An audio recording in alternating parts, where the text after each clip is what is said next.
I don't think many words could actually express what people are feeling, with the exception of hurt, pain, grieving, surprise, frustration and anger. Ever since the atrocity happened, the people have been dealing and wondering and just asking themselves, why did it happen? How did it get to this point? What on earth would somebody do this to somebody in Southport, or to two people in Southport?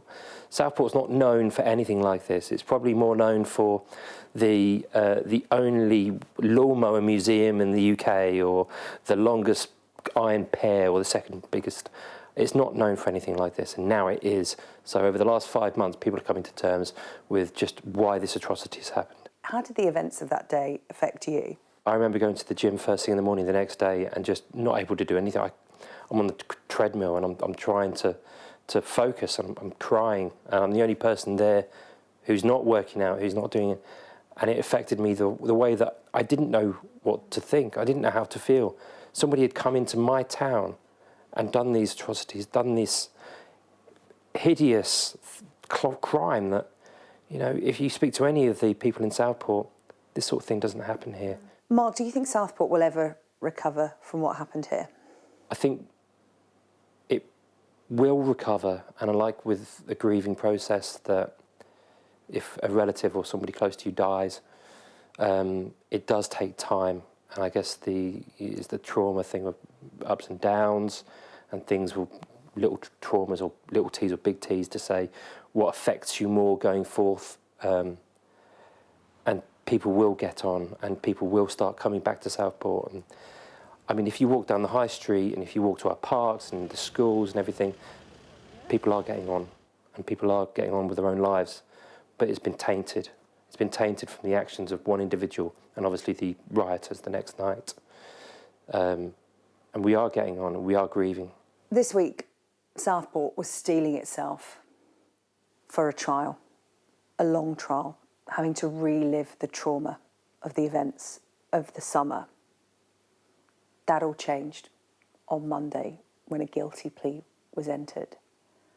What was the reaction to that?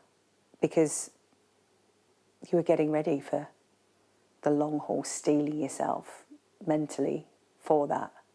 There's a sense of relief, but there's also a sense of people want answers. People want to understand why it happened, especially why it happened in Southport, why it happened to our friends, our families, our kids, our community.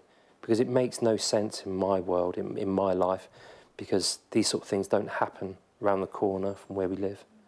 I've lived in London before, and even then you kind of expect, you know, higher crime rates and stuff, but even nothing like this.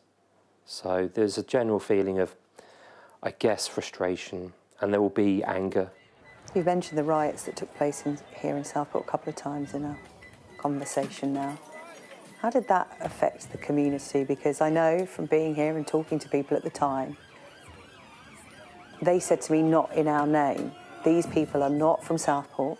They do not represent how we are feeling. They do not act on our behalf. We were surprised, we were shocked, we were angry of why people have come into our town to do this. And through, it's en route to my gym. So the next morning I was going to the gym, as I would do normally, and I couldn't get past because all the roads had closed off because of how big the riot was in the end. So I saw one of my friends, and he mentioned, he's cleaning the streets, so he mentioned you've got to do what you can for your community. So I went back home, I picked up a brush, a bucket and a shovel, and then I shoveled and I cleaned, and I made sure that I did whatever I could, because it was self-healing for me, knowing that this tragedy, this horrible event has happened, as well as the stupidity of the riots afterwards. But you need to do something to help your community. You need to do something to clean it up. It was better for me, but the riots, we just want nothing to do with it now. It's been there, it's gone. You certainly don't want to see any more come not from at all. sentencing No. or what's happening this week? No, nothing at all. It's horrible to think that people are smashing up their own town, their own community, and Southport's not like that. You talk about your roundtable, your community group that is raising funds for those affected and continues to do so nearly 6 months on. How is it that you want to help the families? What does the money that comes into you do for them? We didn't really know how to help them to begin with, so we set up this GoFundMe page for donations, and it was only until a couple of days afterwards it was a mechanic really for the whole of the UK to channel funds, donations into the page to help these families.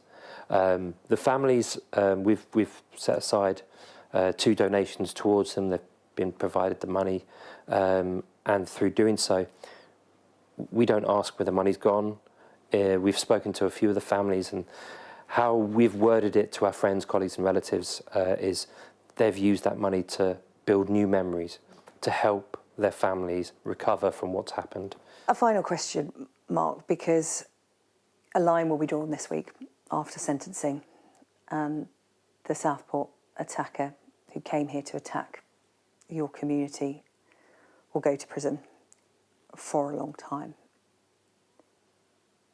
What's next for Southport? After this line is drawn, what happens to the community? It's always going to be there as a tainted memory towards Southport.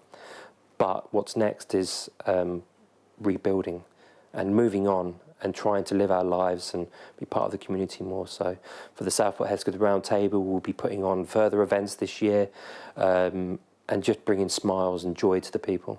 That's all we can do.